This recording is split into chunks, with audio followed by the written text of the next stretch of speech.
Ce n'est ni un gâteau ni un flan, mais tout simplement un bon dessert au citron, tout léger et bien frais, sans farine, sans beurre et sans gélatine.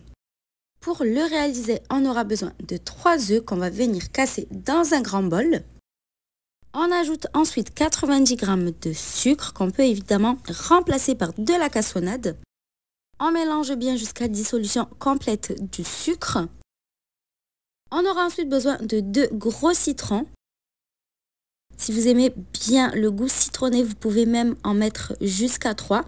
Si vous aimez moins le goût du citron, si vous voulez qu'il soit moins prononcé, vous pouvez en mettre qu'un seul. Donc on va commencer par venir zester nos citrons et ensuite on va les couper en deux. Et on va presser les 2 citrons directement dans le saladier. C'est un dessert super léger avec très peu d'ingrédients.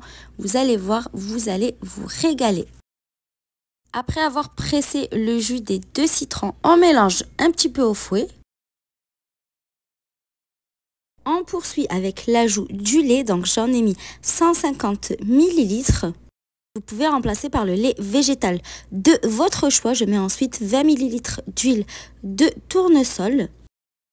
Je continue à mélanger entre temps. Je mets une petite pincée de sel et je mélange encore un petit peu. Ensuite, j'ajoute 250 g de mascarpone et je mélange bien au fouet jusqu'à ce qu'il n'y ait plus de grumeaux.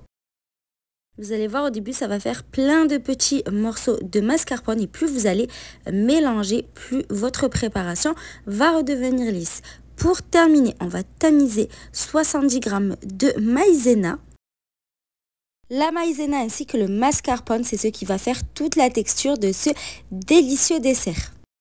Ça ressemble un petit peu à un flan, sauf que c'est hyper fondant.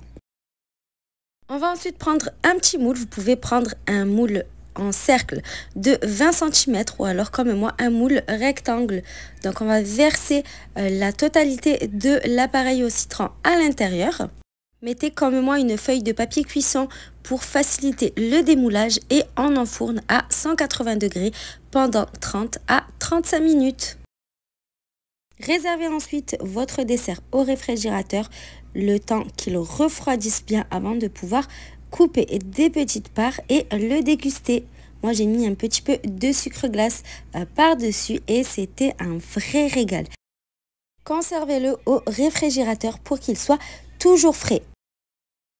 J'espère que cette recette ultra gourmande vous a plu et que vous l'essaierez. À bientôt!